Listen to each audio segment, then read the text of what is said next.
I have investigated his case along many avenues, and I have learned that he once fell into an unknown chasm when he was young. There, by chance, he awakened the all-devouring narwhal. But whether it be by sentiment or reason, that should not have been enough to consider him the root cause of the disaster. At most, he would have had tangential liability. As for the judgment passed by the oratrice during the trial, whether it was due to that liability by association or Focalors deliberately using him to buy time for us on the assumption that he would be able to hold the creature off, I cannot say. Guess Focalors had Fontanians in mind the whole time. In the end, it was thanks to her that they finally became real humans. Hang on a second. Paimon suddenly got another question. Back when Fontanians hadn't yet become real humans, were the children they had also transformed? Life has always flowed like water. Do you recall how Fontanians would often come to the Fountain of Lucine to pray for children? Yeah, Lynette said the fountain is where all the waters in Fontaine converge. In truth, even those couples did not know that such prayers were no mere custom, but instead a form of ritual. Those Oceanids who were blessed within the spring water would later descend as new humans in the coming months. Paimon sorta gets it now. Either way, seems like this ritual won't be of any further use, but it'll Ask away. I will tell you the truth as I know it. Yeah, about that. Risley said Farina has already left. What's that all about? Ah, Lady Farina. The people are only aware that her death sentence has not been carried out. She abdicated the post of Hydro Archon and left affairs related to that title to me, before leaving the Opera House. I related Focalors' words to her faithfully and completely. After hearing them, she seemed neither saddened nor comforted. She simply said that she was tired and needed to rest. Having said that, she then packed her things and moved out of the Opera House, not unlike how an ordinary person might. But she's still got a place to stay, right? You need not worry. I will make arrangements to ensure that she will not want for food, clothing, board, or travel. In truth, I am somewhat happy for her. The wear and tear on her spirit will, of course, take time to heal. But now that she no longer has to play the role of Focalors the Hydro Archon, she can finally lay down her burdens and lead a normal life. What about you then? What are your plans now that you've regained your full powers as the Hydro Dragon? After Focalors passed on, the Oratrice also ceased to function. This matter will directly affect our trials. After much careful consideration, I've decided to take over its role in our courts. From now on, I shall hear cases and pass verdicts by myself. Looks like you're still considering stuff from the perspective of the Udex, huh? As an elemental dragon, there are indeed many things that I must do. But this power and this duty, in a manner of speaking, as such, before I attend to my other responsibilities, I must first and foremost continue to serve Fontaine as its highest judge. The duty of the Hydro Sovereign and the duty of the Udex shall coexist within my person. Additionally, the Hydro Archon's departure has brought about another problem, which is that the Opera House shall no longer produce indemnitium. That's true. That power was derived from the people's faith in the Hydro Archon, wasn't it? Wait, but the various mechs and machines in the city are all still okay. Where are they getting their energy from?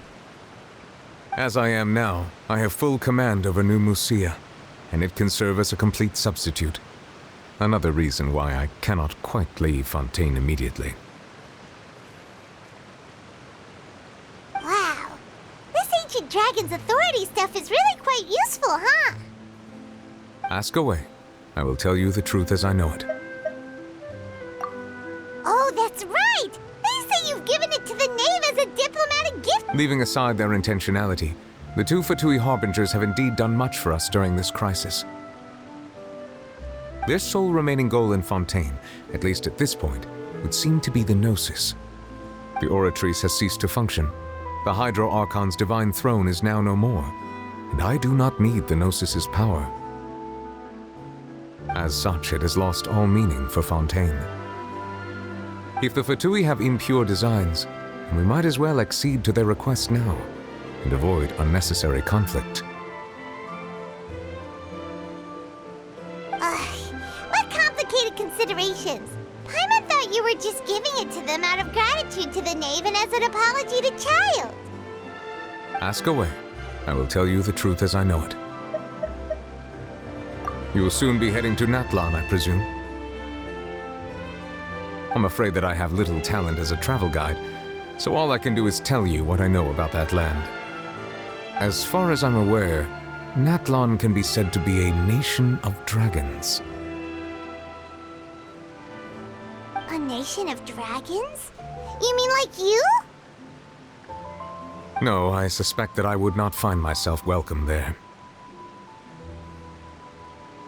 Unlike ancient dragons such as myself, the dragons of Natlan have undergone long years of development and evolution. Large numbers of them have entered a form of coexistence with humanity. Natlan is also the nation of war. War ravages those lands like an undying flame. There is one other piece of information I got incidentally from my negotiations with the Knave that I believe may be useful to you. The harbinger known as the Captain has thrown his hat into the endless ring of war. The Captain. Sounds like a real tough customer. Seriously, everywhere you look, there's a Fatui harbinger doing their thing. I suggest that you fully prepare yourself before going to Natlan. In the meantime, Fontaine's doors will always be open to you. Ask away. I will tell you the truth as I know it. Hang on a sec. Paimon's still got a question about the Gnosis. When we spoke to Linny earlier, he mentioned that your attitude towards giving away the Gnosis had clearly changed. We guessed that there might be some reason for it that only you were aware of. No wonder the House of the Hearth is the Fatui's intelligence division. They are certain. So regarding this specific issue, I was just getting... What is it?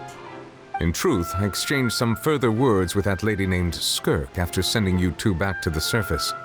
It went something like this.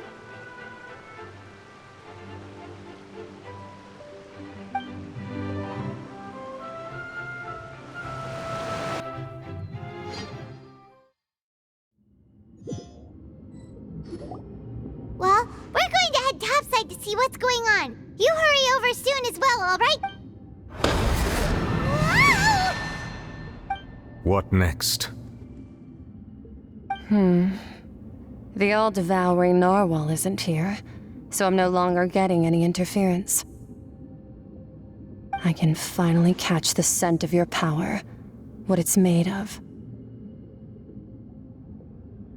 It is the authority of the planet's primordial dragons, but with something very similar to a god's curse mixed in.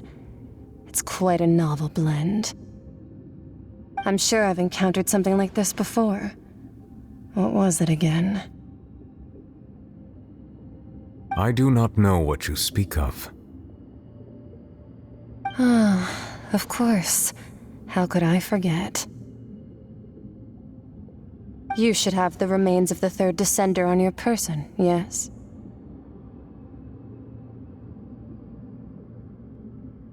Remains? I've never heard of any such thing.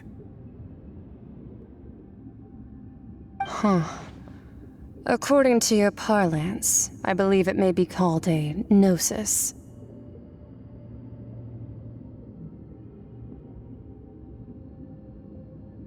Well, that much is true. After Focalor's divinity faded, she handed her gnosis to me. But I fear I have never heard of it described in the manner that you just did. I've been training with my master, the Foul, ever since I was young, and I have never returned to the surface since. So most of the information I possess, I got from him. It is only natural for those who are greater than humanity to possess a different sort of common sense, which is why there are so many problems in our attempts to communicate with humans. Regardless, you should probably get rid of objects of misfortune to prevent any disasters from befalling you.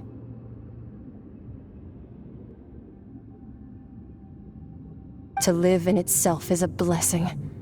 But once a person dies, the bonds he once had with this world shall all turn to curses. What do you mean by that? No need to fret. These are just my personal thoughts, and my reason for no longer wishing to return to the surface. This third descender you refer to, who are they? And when did they die? Master never mentioned them to me. Perhaps it just wasn't that important for me to know. If you're interested, though, I could ask him. I'll be sure to pass the answer on to you next time. Next time? You believe we will meet again? I do. Wait. I have a disciple of my own, don't I? He can be the messenger then.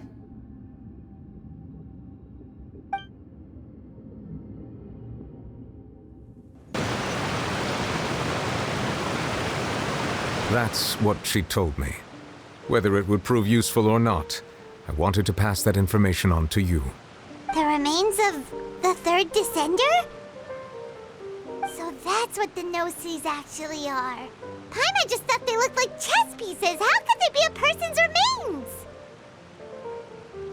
All the same, assuming that there was no misunderstanding or special metaphor at play, that is what she meant to say. And she said that it would bring misfortune and that you should check it, which is why you gave it to the Fatui. If she speaks the truth, then I would simply be putting Fontaine at unnecessary risk by keeping it here.